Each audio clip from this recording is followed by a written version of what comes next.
All right. I am showing noon on the dot, so we will go ahead and kick things off. Welcome, everybody. Thank you so much for joining us here this afternoon to the American Family Insurance DreamBank. And I'd like to share a little bit about who we are and what we do. So a little bit about me first. My name is Andy. I'm a senior dream curator at DreamBank. We're put on by American Family Insurance. And on behalf of the team, thank you so much for taking time out of your day to join us here. As we get started, we always like to ping the audience and see where you're joining from today. So I encourage you to do so in the chat function as well, which again, go ahead and use that chat today. Any questions you have for DP, he will be addressing them at the end. But as they come up, please go ahead and pop them in there as well. And for those of you who maybe aren't familiar with DreamBank, I'd like to take a few moments here and just share a little bit about as to what we are. So here at American Family Insurance, we believe that communities are stronger and futures are brighter when people are actively pursuing their dreams. And that's why DreamBank was created. It's an inspirational community destination and digital experience that is dedicated to dreamers everywhere.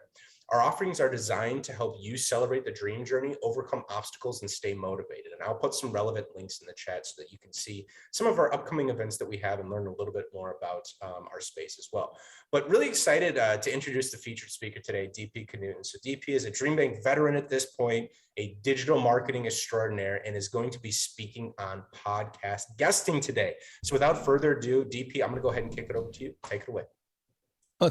Thank you so much, Andy, and thanks as always to DreamBank and American Family Insurance for sponsoring this whole series. I think it's fantastic and a great way to continue developing professionally and personally, no matter where you are. So thank you for that. That said, we're not here to talk about that type of stuff. We're here to talk about podcasting, and I am here to make you understand that podcast guesting is actually what I like to refer to as the ultimate personal branding unlock. Now, what does that actually mean? Well, let me make the case right here, because everybody understands one thing for sure, and that is podcasts are everywhere.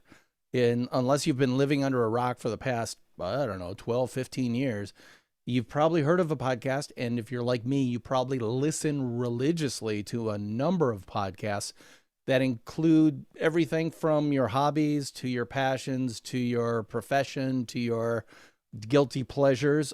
All of those things are available as podcasts for free. And that's my favorite word, by the way, for free. And consequently, you can find anything being podcast about that you might be interested in. There are a total, according to this figure in April of 2022, over 4 million podcasts are in existence today. And at least 62% of people in the US have listened to a podcast at least once. And that's up from 2020 and 2021. And actually, the growth of podcasting since 2006 looks a little something like this. I mean, I think this speaks for itself. Podcasts are everywhere, and they are incredible tools, gifts, and level ups for people who actually get off their butt and actually get on the mic and start doing podcasts. Now, the growth conditions continue. I mean, take a look at that. By 2024, we're going to have over 100 million podcasts. So again, I will say podcasts are everywhere, but my big question for you, the individual, is, are you? I mean, literally, are you a podcast consumer? Are you a podcast creator? Or are you a podcast guest who could get all the benefits of podcasting a lot easier than anyone who actually has to spend time creating a podcast? And here's the real secret too. Except for those podcasts that are created by Wondery and Radiolab and National Public Radio and all that stuff, most podcasts created by garden variety people such as myself require guests. Now, the question is, where do they get those guests from? Well, for the longest time, I will speak personally. And, actually, let me introduce you to my podcast, if you will. I need guests on a weekly basis. Why? Because I've been doing my podcast since 2018, every single Monday. To date, as of yesterday, Episode 198 premiered yesterday.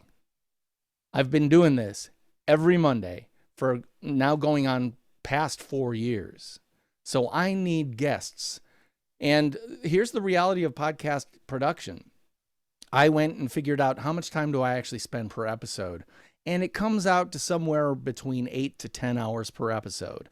And I included in that number everything from scheduling guests to promoting the episodes to editing the episodes to creating the artwork that goes with the thing called an audiogram, which is that square picture with the little wiggles that say, hey, this is a podcast and someone's talking. All those things, by the time I'm done, I've spent probably 10 hours on every episode. So if you do the math with me, that comes out to 19,800 hours-ish that I have spent producing my podcast. Now, if you're a podcaster, you know my pain. But if you're someone who's never been on a podcast but would love to be on a podcast, that number might shock you. And frankly, it should shock you because 1,900 or 19,800 hours, that's more time than a lot of people have. And that's why I want you to remember this number. For many, the whole thing about podcasting is, how can I get my podcast cake? How can I eat my podcast cake? And how can I not have the podcast production calories of, in my case, 19,000 hours of actual production? If you don't have that free time to create your podcast, does that mean podcasts are closed off to you? No, it does not. And let me tell you what you should be doing. The best solution is the guest solution.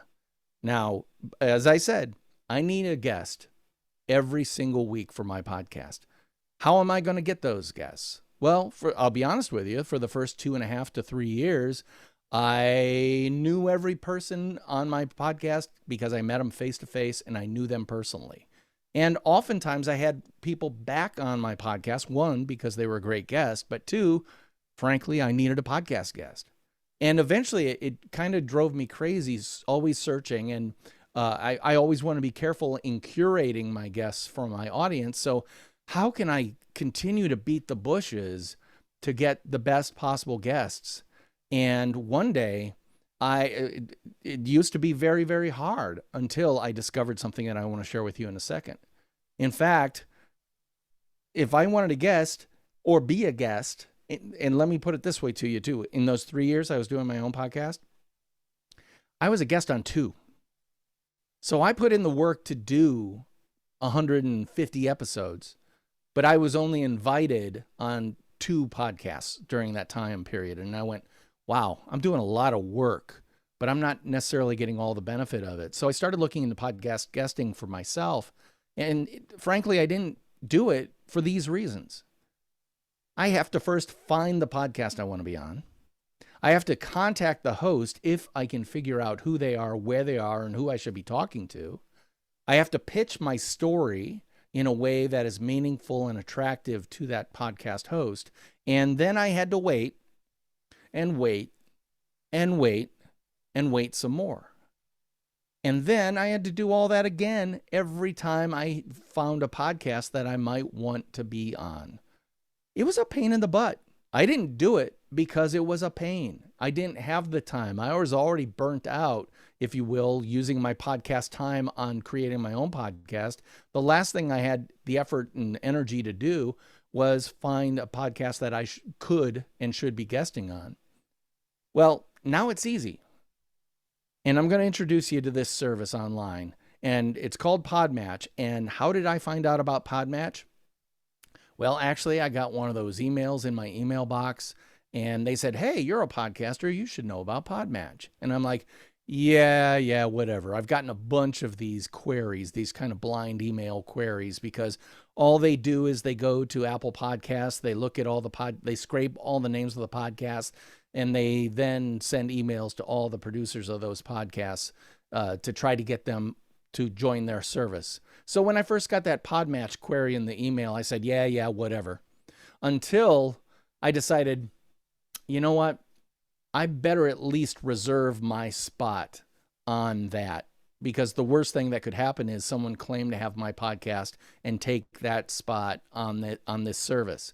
So I decided, okay, I'll go to PodMatch and I'll do the very minimum. I'll post my podcast name, I'll do my own guest profile, and we'll go through that in a minute. But the goal was just reserve the spot so no one else could sit in my chair. You know, that's it. I wasn't going to use it. And then about 2 weeks later, I got an incoming email from a podcaster who saw my write-up about me as a guest and said, hey, I think I'd like to have you on my podcast. And I almost was shocked. I'm like, wait a minute, I barely put any effort in this at all, and you're actively coming to me to be a guest on your podcast? Are you serious? And when I got the email, I was like, but wait a minute. It says here that you do a podcast for developers of technology, of, you know, coders, people who actually do software coding. Why would you want to have me, a personal branding expert, creativity, culture guy, on your podcast?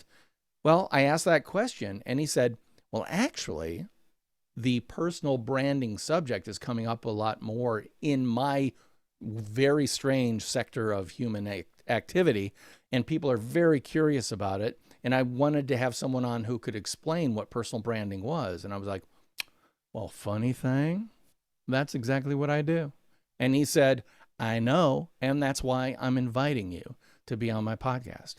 Well, I went on that podcast and we had a fantastic conversation that went on for 2 hours. Now, the deal was I was going to be on his podcast. He puts it out a couple times a week. And he said, you know, typically I'll do a 20-minute, half-hour podcast. And, you know, you'll get one of those. And I go, great, fantastic. The conversation was so good that he took that 2-hour conversation, divided it up into 4 half-hour podcast episodes. So my one podcast experience as a guest with him turned into 4 separate podcasts. Now, podcast guesting is a force multiplying technique. Well, take a look at that. I went on his podcast, which was like my effort times 1, which became my effort times 4. And now all 4 of those podcasts exist up in the podcastosphere, and you can listen to them anytime you want to, simply by listening to the Developerpreneur podcast. And again, if you do a Google search for my name, all of a sudden you're going to see that not only do I have my webpage up there, not only do I have my podcast up there, but all of a sudden my SEO, I don't have to do SEO. My Google is all, he's been on this podcast, this podcast, this podcast, this podcast. They are literally doing my SEO for me by simply having me on, mentioning my name, of doing the basics of their marketing of their podcast. And by them doing that, they are multiplying my notoriety in the internetosphere like crazy. So talk about not having to do the podcast promotion calories. I got that stuff for 0 calories. I mean, that's the equivalent of podcast diet. 0 calories. And yet you get all the benefits of being a podcast guest. Fantastic. Well, anyway, so PodMatch was the place that made that connection. And a lot of people refer to PodMatch as Tinder for podcasters and podcast guests, because that's kind of how easy it is. It's not quite as easy as swipe left or right, but it is very, very easy to identify people you want to have on your podcast, or to identify podcasts that you would like to be on. And I'm actually going to go into detail on PodMatch. But first, about PodMatch, the thing you need to know, PodMatch is a paid service. And there are alternative services for podcast guest connections all over the place. These are just a few of them out there. Many of them are paid. I think all of them are paid in one way or another. When I joined PodMatch, which you can see right here, it was very, very early stages. And consequently, they were trying to build audience. And I was able to take advantage of this. But anyway, if you go to podmatch.com, this is exactly what you're going to see. You're going to see down in the corner there, you can say, create your account. Which are you? I'm a podcast host. I'm a podcast guest. I'm both. Well, back in the day when I decided to do this, I just hit that I'm both button. And then they invited me to create a profile for myself and a profile for my podcast. Fantastic, right? Quick, dirty, easy, done.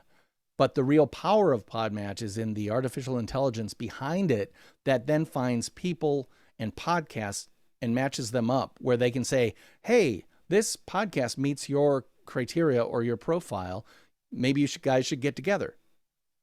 And where you take it from there is up to you. But anyway, PodMatch, I want to introduce that, but I want full disclosure here. I'm an early adopter of PodMatch.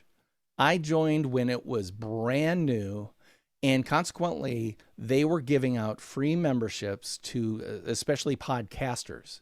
Because if you want people to join your service as podcast guests, you better have a bunch of podcasters already lined up waiting for people. So they gave me a free membership, and I still have a free membership because I am the father of 3 daughters, and I prefer the word free more than anything else in the world because I am that father type, which is free is the best word in the English language. PodMatch, just so you know, is paying me nothing. At the end of this presentation, I will give you a link that is an affiliate link that if you were to sign up with PodMatch, they would give me some money in exchange. But I'm assuming none of you all are going to do that. So I'm making nothing by recommending PodMatch other than paying them back for the fact that I'm using their free service that I truly believe in and recommend wholeheartedly. And also, everything I'm saying today is based on personal experience. I am an experiential learner. I learned the hard way. As my father used to say, if there's a hard way to do anything, David, you'll find it. Well, that's exactly how I learned how to podcast. That's exactly how I learned to use PodMatch. And that's exactly how I was able to leverage that service the way I have. And I'll show that to you in a few minutes. But let's get back to this. Everything I'm sharing today, whether it's specific to PodMatch or not, is applicable to any podcast guest booking situation. So substitute service B for PodMatch, and everything I'm going to be sharing with you today applies to them as well. So this is not me trying to get you to buy PodMatch or to subscribe to their service. This is me encouraging you to get off your butt and onto the mic and leverage podcasting for you so you can unlock a tremendous level up for your personal brand. So the first question, what's your hub? Now, anybody who's read this bad boy or is familiar with it knows that I'm all about what I call nonfiction branding and discovering, crafting, and communicating the completely true, completely you brand you already are. Yep, this is available at the House of Jeff Bezos, Amazon.com, and this tells you everything you need to know about how you create what I call your hub. I don't refer to it as a hub in the book, but I do here because when you're on PodMatch, you want to let people to know what is your central expertise, what is the core competency of who you are as an individual. In other words, put it in Simon Sinek terms for those Simon Sinek fans out there, what is your personal why? Or in podcasting terms, what is your why I should book you? If you can't answer the why I should book you question, don't waste any podcast producer's time.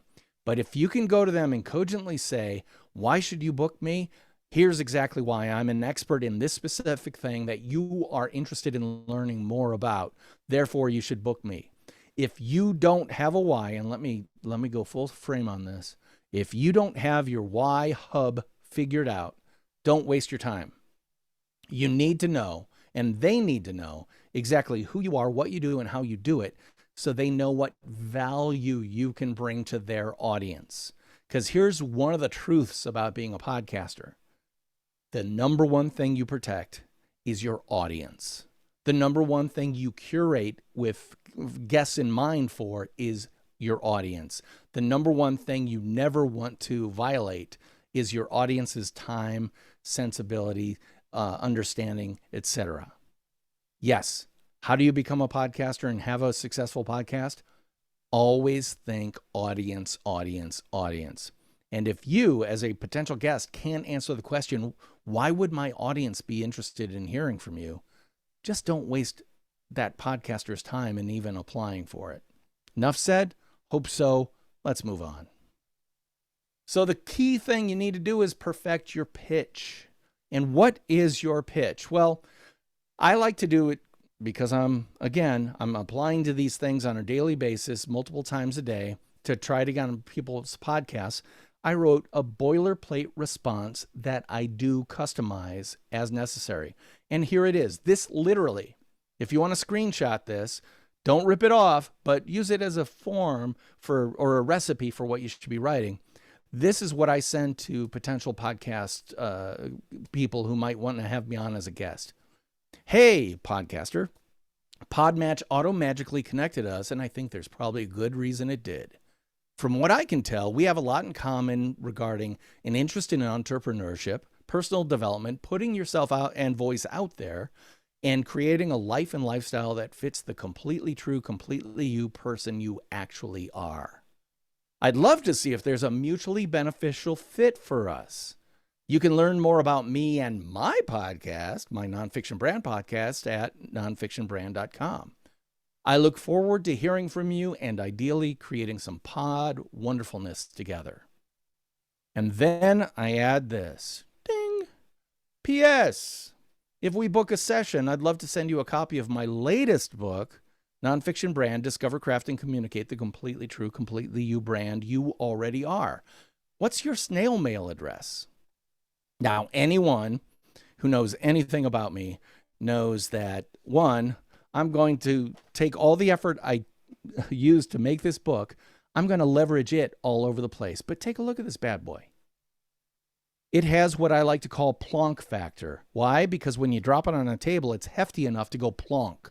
This is not one of those 100-page ebooks that Amazon you can buy for 99 cents.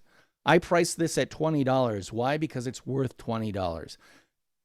Why? Because this brand or this book is a package of everything I stand for. If I sell it for 99 cents, who am I going to attract?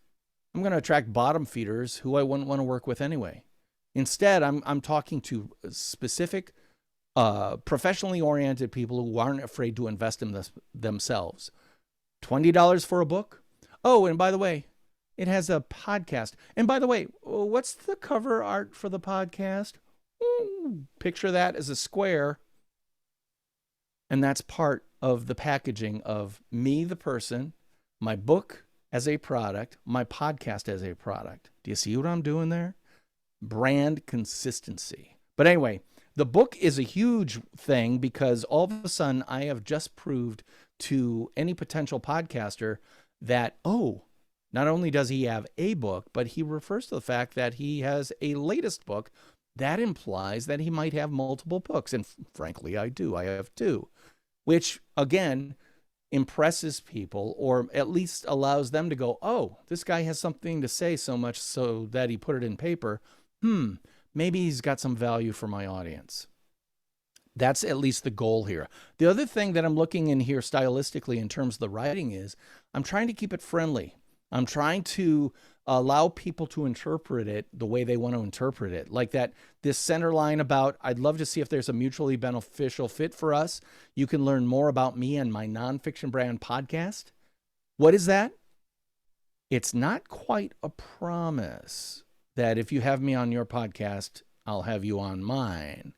But the reality is when I go on their podcast and we develop a friendship and we have a great conversation and I learn about them and I curate them essentially the entire time I'm podcasting on their podcast, with very, very, very few exceptions, the thing I end that podcast recording session on their end is with, hey, would you like to come on my podcast? But I have reserved the out of, yeah, that didn't go too well. I'm not going to invite you on. Is it shady? I don't think so. I'm not making a promise, but I'm allowing you to see that I do have a podcast available that you might want to be a guest on. We'll talk more about this in a second as well. Moving on, we have to sell your story. Now, we already talked about what your hub is, what your why hub is. Well, you got to take that why hub and you got to flesh it out a little bit. And how do you flesh it out? Well, you have to have a bio, a biography of who you are. The job one of a bio is to prove credibility.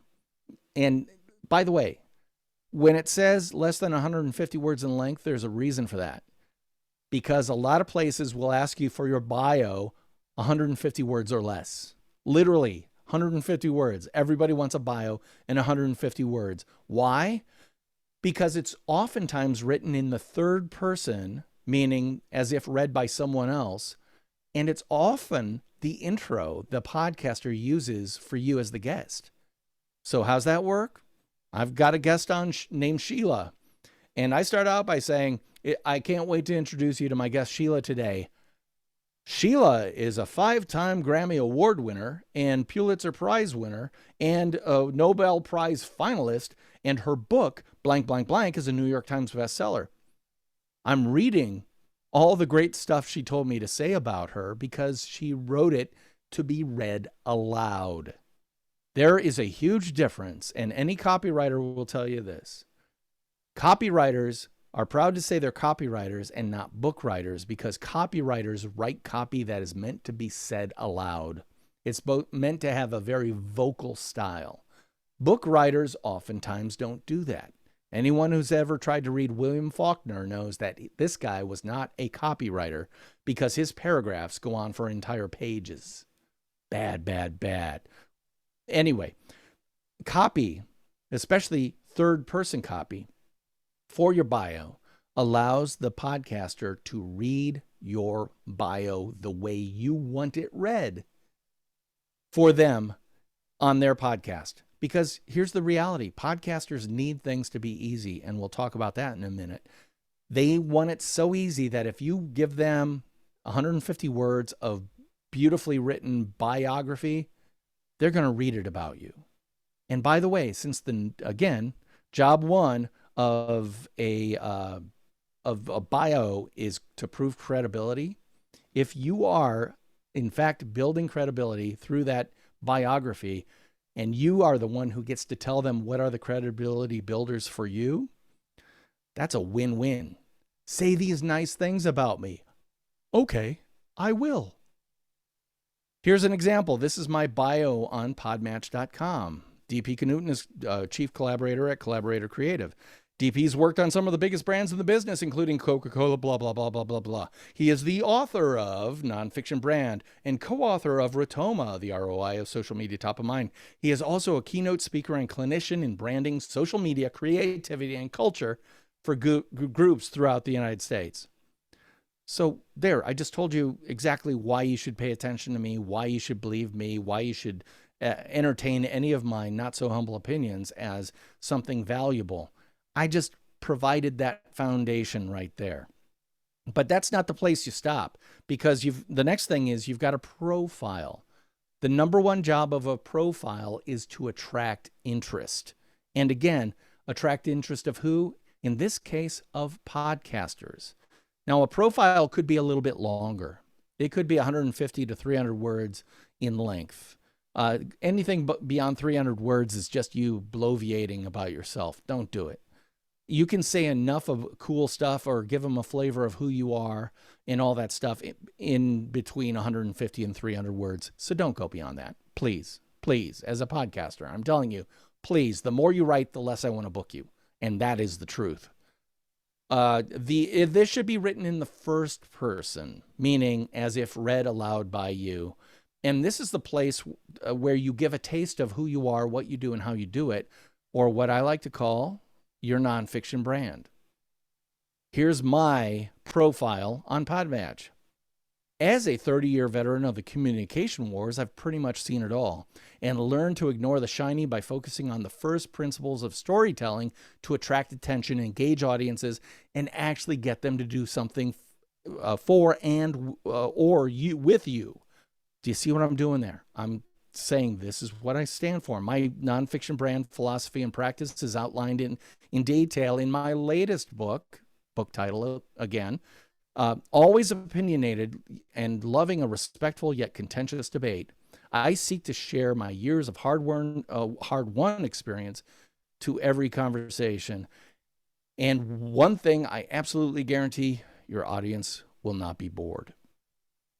And I got to tell you, I've not been on a podcast yet where the person said, boy, that didn't work out. It's always been, wow, that was interesting, or so much energy, whatever. The podcasts are a place where I get to demonstrate what I call my style on their stage, or what I write in the book, I call it a style stage. Podcasts are great for my style, and podcasts are a great stage for that style to really flourish and take off. Anyway, that's my profile. That gives a flavor of who I am, what I do, and how I do it. And then this is part of the PodMatch profile, personal profile for the guest. So when you go to PodMatch, they'll ask you for a photo. They'll ask you for a little headline. In this case, I'm going author of Nonfiction Brand, creator, host of the Nonfiction Brand podcast, and then all the other stuff. I'll show you that, the whole page in a minute. But can you see all of a sudden it's like, wow, this looks really put together. And the other thing this looks like, it doesn't look like an email that nobody wants to read. Because the reality is, I would put all this stuff in an email, and you know what emails look like. They look like Word. The longer they are, the less you retain. Whatever. I don't want you as a guest. But by doing it this way, all of a sudden, you seem a lot more attractive to the podcaster.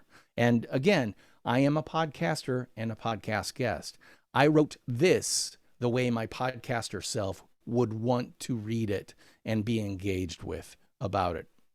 Another thing, do not underestimate the power of a photo. Professionalize your picture. Now, everybody has a LinkedIn profile photo, right? A lot of them are pretty darn bad, and not all of them look professional. But when you have a professional shot like one like this taken, number one, the podcaster is going to use it in marketing that podcast episode. Why? Because you look attractive, you look authoritative, you look like you know what you're talking about, and it's a very smiling, approachable face. It looks very warm and inviting. Why wouldn't I want to listen to that podcast? Now, here's the question. Which photo screams authority? Now, if I were to look at all these photos as profile photos, I see two that I might entertain as someone on my podcast. And frankly, the one that I definitely would is the second one from the top row on the left. Just a personable, smiling face looking into the camera does wonders for projecting your personality and your true essence. And I can prove that right here. I found this photo today on PodMatch. I wanted to find a great example to illustrate a concept. And Karen Conroy, I don't know her, but I guarantee you, as soon as we're off this presentation, I'm going to be contacting her to get her on my podcast, because I saw this photo of her and said, wow, she's a legal marketing expert, but she's wearing jeans. She's staring right into the camera. She looks really kind and wonderful. She also had this photo available as one of her official downloadable photos. And I looked at these left and right, and your mileage may vary on this, but I'm telling you, the one that made me, the podcaster, go, oh, I would love to have her on my podcast is the one on the left, because that is exactly how I see her when I am on Zoom interviewing her. And if she has a smile on her face with bright eyes and, kind of a friendly, warm demeanor, you're going to hear it in their voice. And that voice is going to be so much more energetic than someone who's droning on and boring. She just seems nice and interesting. Whether she's a legal marketing expert or not, I have yet to find out. But guess where I'm going to find that out? on my podcast because she made the sale by having a professional photo that didn't look like she was a stick in the mud. Now, the one on the right looking off camera doesn't do it for me as much. You may like it better, fine. But if I'm staring at someone, as I do during my podcast on Zoom, interviewing them, and I see that face, that's encouraging me to keep asking questions and to engage. It's that eye contact thing. The reality is I've been staring at a camera that is literally 4 inches above the top of my laptop. Why? Because I need to make eye contact with you. Do you know that I'm looking at a camera lens? Yeah, you don't. But I guarantee you probably feel a lot more comfortable with me as a human being because I'm making eye contact with you. That is the power of eye contact. We are literally biologically attuned to prefer eye contact. I like that photo because of eye contact. Again, your mileage may vary. Now, you always need to explain your audience value, meaning the value you can bring to the podcaster's podcast in order so that their audience goes, wow, that was a fantastic episode. I can't wait to hear next week's episode with someone else. So PodMatch actually encourages you to have that value as part of your pitch within the service itself. It asks you, there's a whole section on your profile, questions that whoever the person is always ready to answer.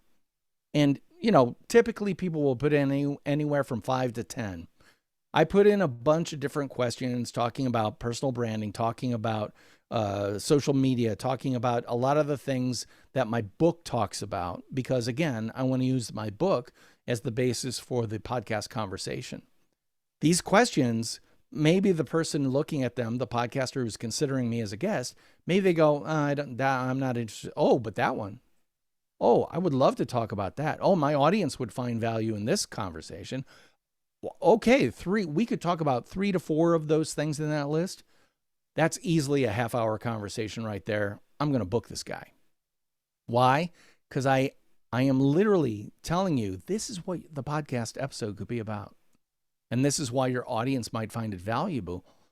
And again, even more valuable because PodMatch allows you to have a desired CTA. CTA stands for call to action. Send audience to https://nonfictionbrand.com/gift. Get all the details about DP Knudten nonfiction branding and his books and podcasts at dpknudten.com and get 3 free personal branding worksheets at nonfictionbrand.com/gift. He's also available everywhere, social media under the handle of @dpknudten. These are the 3 PDFs that you can download. And by the way, any of y'all, if you want to, go right now or after this presentation to nonfiction.com/gift and download those free downloadable PDFs that will teach you or give you techniques that can help you start boosting your personal brand today. That's a call to action right there, right? It's not only on my PodMatch profile, it's in my presentation today. And spoiler alert, I'm going to be showing you this again at the end of the presentation.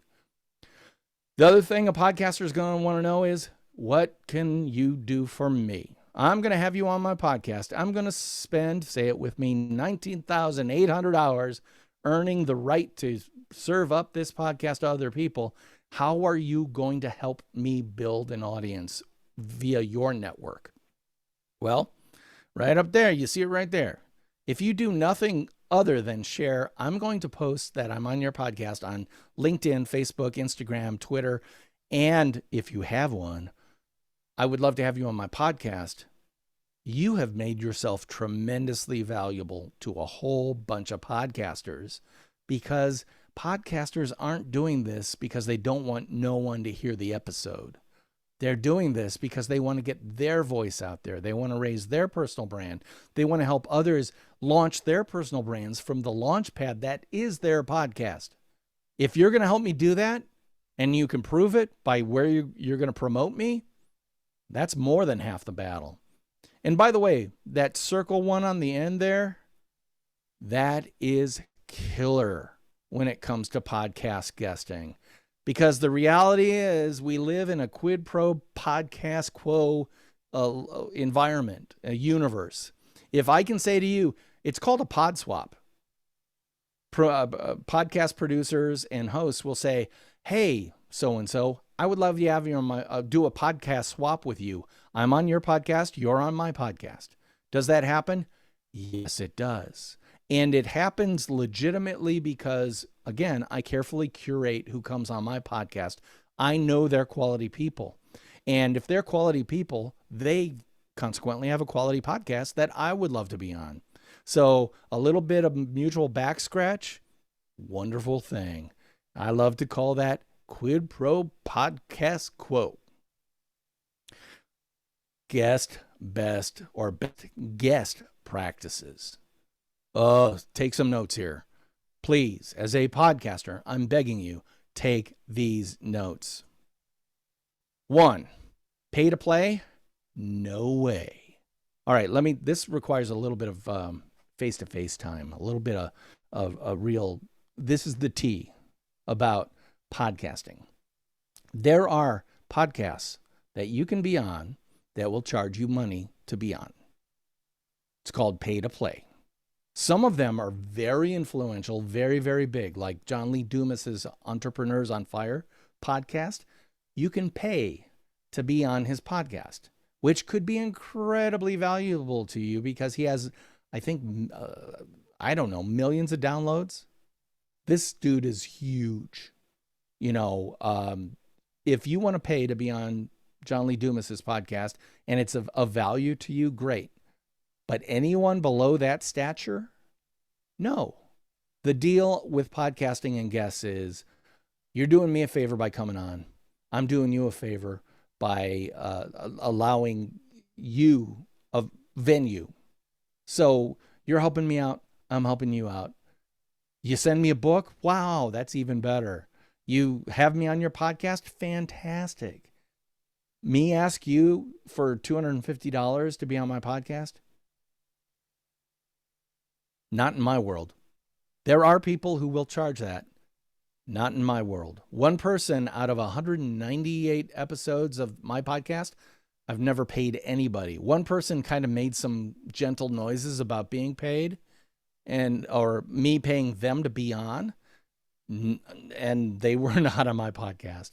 But I will never pay to be on someone else's podcast, nor will I pay someone to be on my podcast. Enough said, moving on. Research the host and podcast. Do you know how many podcast queries I get from people who've obviously never listened to word one of my podcast? I can smell it. If I smell that, their email goes straight into the trash. Research the host, understand who they are, listen to at least one of their podcast episodes so you know what the podcast would be about when it comes to what you could offer as a guest. You got to do that. That's just basic 101 stuff. Believe it or not, even though podcasts are audio,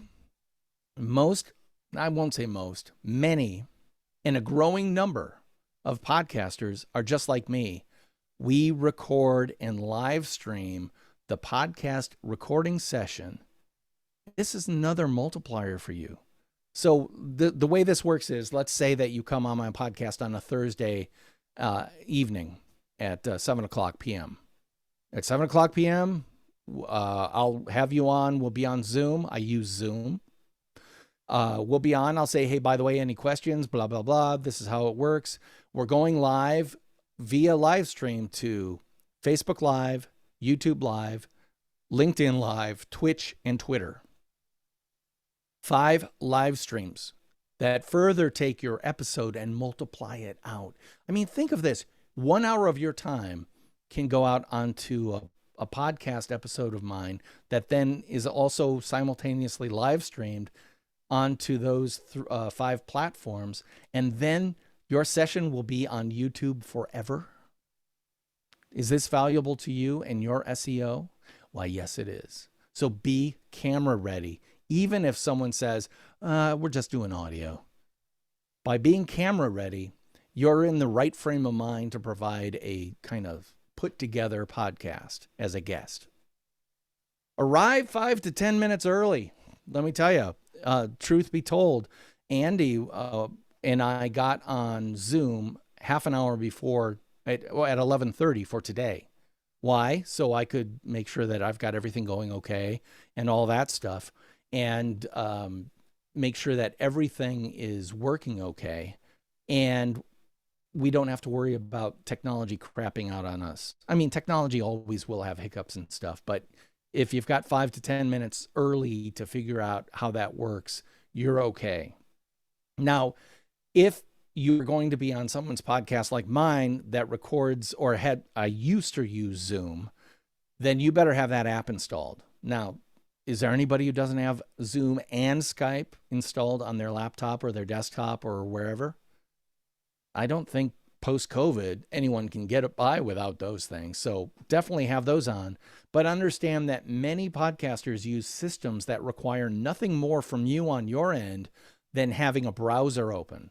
They'll give you, like, for instance, DreamBank used to use StreamYard. Andy would just give me a URL link. I would plug that into Chrome, and all of a sudden I'd be live in StreamYard, and we would do the presentation via StreamYard. I didn't know that they switched to Zoom until we got on half an hour early, and that's fine because I got on half an hour early. Can you imagine what would happen if I got on at 2 minutes to the hour, assumed it was going to be a StreamYard link that I plug into Chrome, and then find out, oh, no, it's on Zoom and I don't have the latest version. Oh no, what do I do? What I do is I go on half an hour early or 10 minutes early or 5 minutes early to make sure I don't have to worry about such things. Technical must-haves. A quality microphone. Okay. It's been said not only by me, but millions of other podcasters, producers, film people, you name it. People will put up with a crappy image, but they will not put up with crappy audio. If it cannot be heard, if it's too quiet, if it's too loud, if there's too much background noise, they will go, especially on a podcast, they'll listen for 30 seconds, not even 30 seconds, and go, I can't stand this, and turn it off.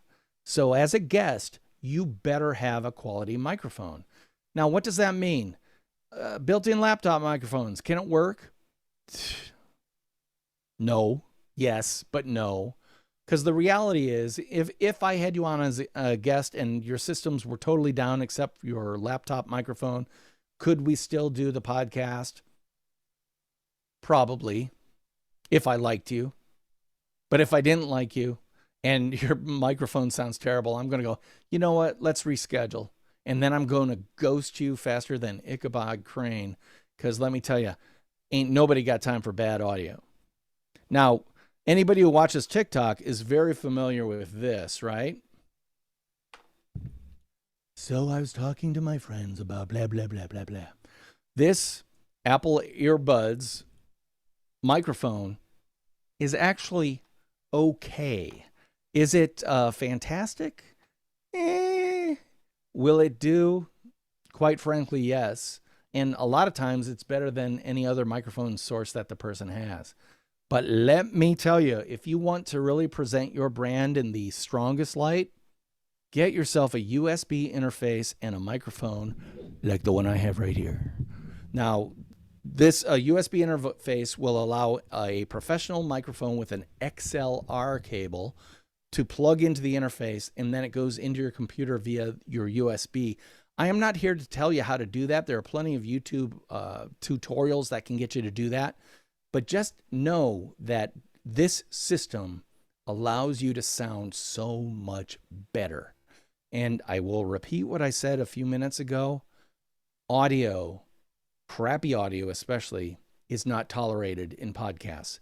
But if you can have a nice radio voice via a nice microphone, and it just makes you look a whole lot more professional.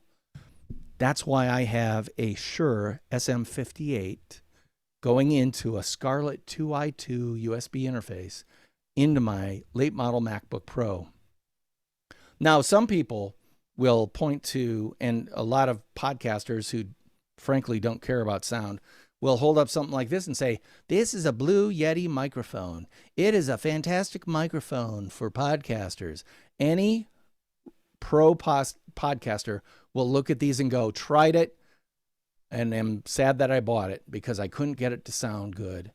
And then, and this is how you really spot the newbies. A Blue Yeti is a side address microphone. Do you see how this microphone, I'm talking right into the front of it? That is a front address microphone. A Blue Yeti is a side address. I'm addressing the side. Look for the logo and talk toward the logo. If someone's doing this, you've just proven to me you don't know what the heck you're doing. And by the way, what do I use this for? A bookend. That's how much I don't like this microphone. For the same price, you can get a USB interface and a Shure SM58. This is a 35-year-old Shure SM58 microphone that I had back from my days in bands and stuff. Still works fantastically. I've got an updated version of it here. I could use this one and you would not be able to tell the difference. And these go for about $99. Is it worth it? Yes, it is. If you care about how you sound and what you look like, because when I show up looking like this, no podcaster ever says, do you know what you're doing? They look at it and go, don't have to worry about him. He knows what he's doing. Audio, it makes a difference. Moving on. Please, please, please be in the most quiet room possible. And that means no kids, no dogs, and no open windows. I have had to try to edit a podcast where someone was on a screened-in porch and the neighbors were mowing their lawn. That person is dead to me. Dead to me. Why? Because they made me literally cut out, and it took way too much time. It took a lot of those 19,800 hours just to deal with that single episode. No open windows. Headphones. You'll see a lot of people wearing headphones. You'll notice I'm not.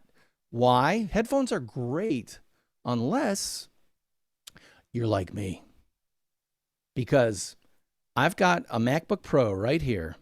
It's got a lot of load on it, so the fans are going nuts. I've also got stuff happening around my house and stuff like that. I don't want that noise infringing upon my microphone. I have a thing called a noise gate. A noise gate works like this. The noise gate is on as long as I talk, and it's off as when I stop talking. Do you see what happens? I'm talking. It's literally like a gate opening and shutting. Because I have a noise gate, you don't hear my fans. You don't hear a lot of my breathing either, because I've got the noise gate set up so that unless I do a big, you aren't going to hear my basic breathing.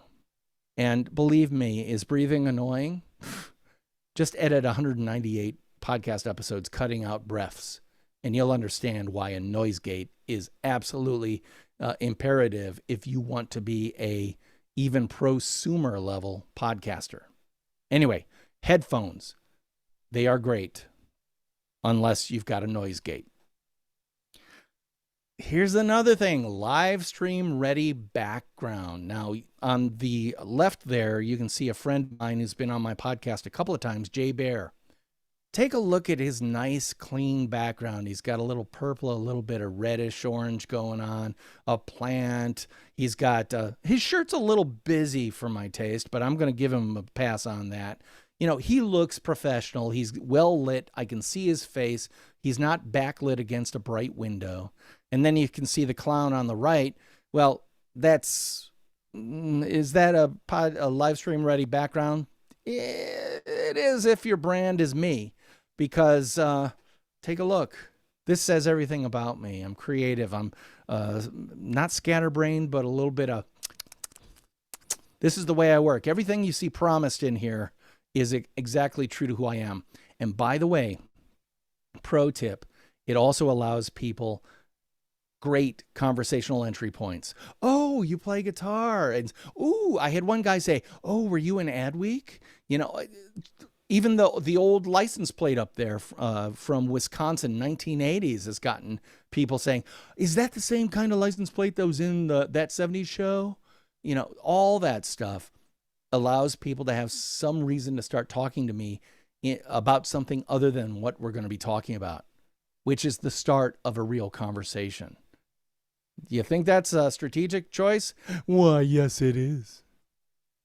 All right, we got to move pretty quickly from this point on.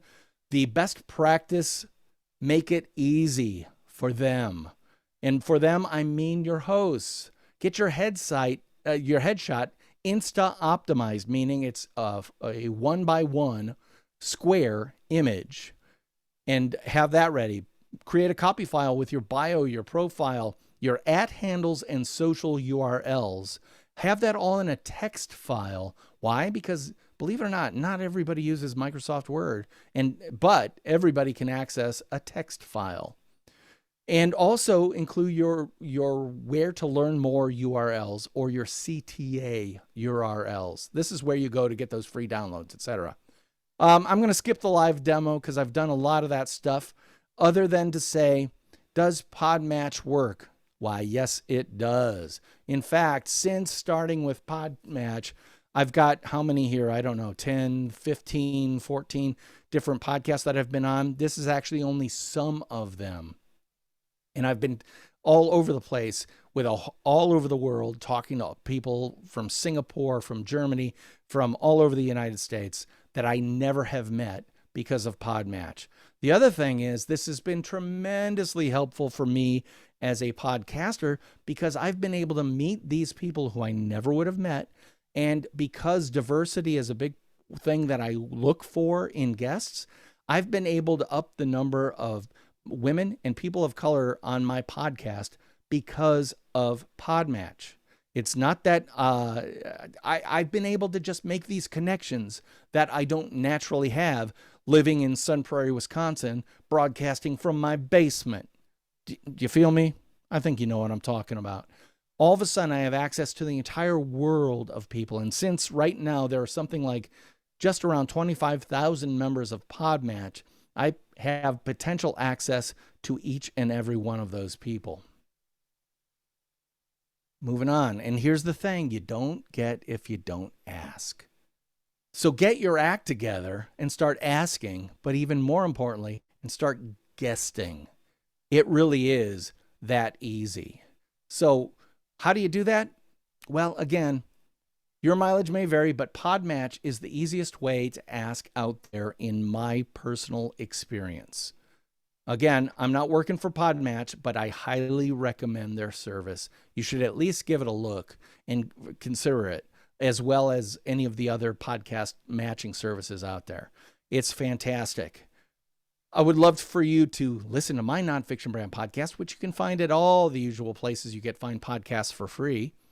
And check out the book, which I've already flagged at Amazon.com. Looks a little something like that. It's available on Kindle too. Nonfiction Brand. And this is where these are all my @handles right there. If you want to get a hold of me, that's exactly where I live. I want to thank American Family Insurance and DreamBank and Andy, again, specifically you, dude, because you're the man. And I really appreciate your time and attention. If you have any questions, I'm happy to stay on as long as Andy will let me to answer those questions. So please, if you have questions about technology, ask them. If you have questions about copy, ask them. As you can see, I'm not afraid to share my opinions, and I would love to hear from you. So, Andy, you around, man? Yes, I am here. So, thank you. Take it away.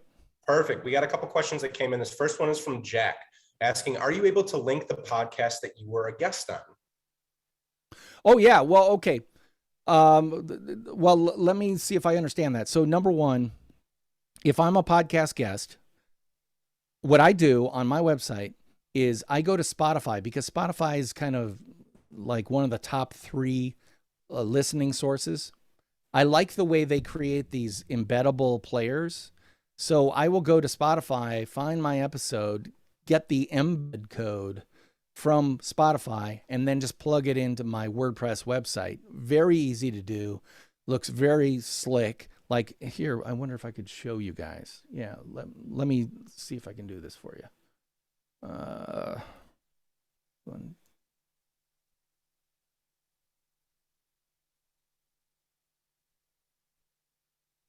Come on, baby. Where are you?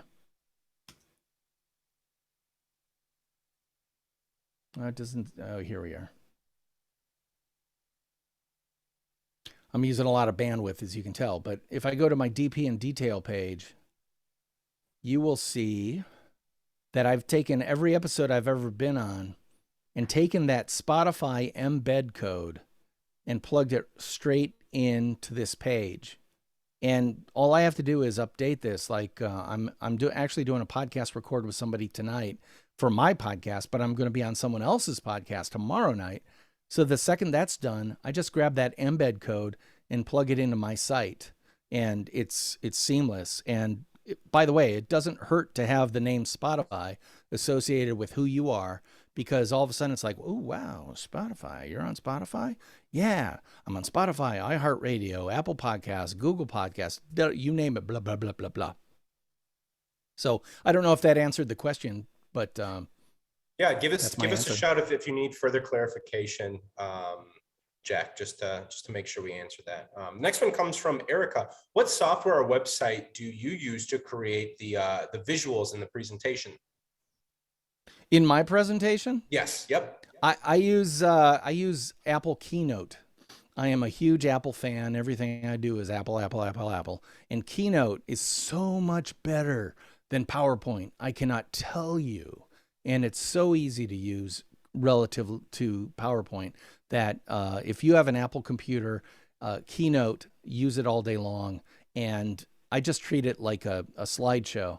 And if you want to do one of those builds, like, let me see if I can go back here. One, you can see, okay, so here's a sample build, right? I'm on this page. This is one slide. This is another slide. This is another slide. This is another slide. And I control it with my finger as opposed to an automatic timed thing. Why? Because the timing needs to change depending on how fast the presentation is going. And this allows me to have a greater level of control. So I highly recommend Apple Keynote for everything I'm doing. Plus, all the images I'm using, I used that word before. I am a dad of 3 daughters who really, really values the word free. I pull all my images from Pexels.com, Unsplash.com, or Pixabay.com. All 3 of those allow you to get royalty-free, free of use, free of charge photos that are actually as good as your taste is. So if you liked the photos I selected today, it's because they were available on those free services and that I used my creative director eye to pick compelling photos to use in my presentation. And one of the things I like to do just as a best practice for my presentations is, it's maybe hard to see, but down here, I always give credit to where I got it, Pexels. And in this case, Mateus Dach created the photo. Always give credit where credit's due, because, you know, we live in a world where a lot of people are happy to take credit for your hard work. I live in a world where I like to give credit for someone else's hard work, which is, frankly, one of the reasons I love having podcast guests on. I get to highlight their hard work and promote them. And by the way, that makes me look pretty good. Thanks so much for that, DP. It looks like that was all the questions that have come in. I want to go ahead and include a link, though, to our YouTube page. If you enjoyed this presentation here today, and sorry, I just lost video. There we go. If you enjoyed this presentation here today and would like to maybe go back and reference it, it should be up there in a week, as well as all of the other events that we've been putting out since about the end of March in 2020. There was another question that came in asking about those sites for the free pictures, if that's something you might be able to pop into the, there we go, Pexels, perfect. Yeah, just hold on as I type unsplash.com and Pixabay. Perfect. Okay. Hopefully that helps you, Thedora. DP, as we close out here, as you know, again, you're a DreamBank veteran speaker at this. I always enjoy working with you, and you know that we're a community that is built of fellow fearless dreamers, and we always like to ask our speakers, what's a piece of advice you have for someone who's actively pursuing a dream right now? Actively pursuing what right now? Pursuing a dream. What's a piece of advice you have for someone who's actively pursuing a dream? Okay. I am not a big one for the whole law of attraction manifesting thing, except I am, because, but I put it differently, you know, and you've got to really see it to be it. You know, you have to paint the picture. For example, I wanted to write a new book because a friend of mine came out with a new book and I saw her with it. And it's like watching someone walk by with a new baby, a friend of yours with a new baby. They have a new baby. The first thing you want to do is, I want a new baby. Well, she had her new book. And I'm like, oh, I've already forgotten the pain of the birth of my first book. I want a new book. And so the first thing I did was I designed the cover and then printed it out and put it on the wall over my laptop so I saw it every single day. And a law of attraction person might say that, oh, you're simply manifesting the book. To which I say, no, I was reminding myself that if I want to get that book done and it's going to look like that, I have to write it. So I made a commitment. The other thing is, and this is I don't know if it's insane, but I did it. I made a commitment to live stream every night for 301 days to write the book live on the 5 streaming channels I talked about. And I did. I missed one night because I had Lyme disease and literally physically couldn't get to the keyboard. Every other night, I went down and I worked on the book. Why? Because I made the public commitment to write the damn book, and I was going to do it in front of someone. I created a responsibility that I had to fulfill, and I offered people the opportunity to be the people who encouraged me to actually do it. Don't be afraid to share what your dream is with other people. There will be haters who will try to drag you down about it, but far more people will be facilitators, because if they know what your dream is, they're going to find a way to back you up. Because what's the old African proverb? You want to go slow, go alone. You want to go fast, go as a group, or whatever. That's very true. It's if you want to get it done, let other people know what your goal is and accept graciously the help, whatever level of help they can give you, because they will help keep you responsible to what your dream is as much as you trying to keep yourself responsible to it. Thank you so much for that. I think that's a wonderful place to cap things. Thank you all for tuning in today, taking time to join us. Thank you, DP, for such a wonderful presentation. We will see you all next time. Take care. Bye-bye.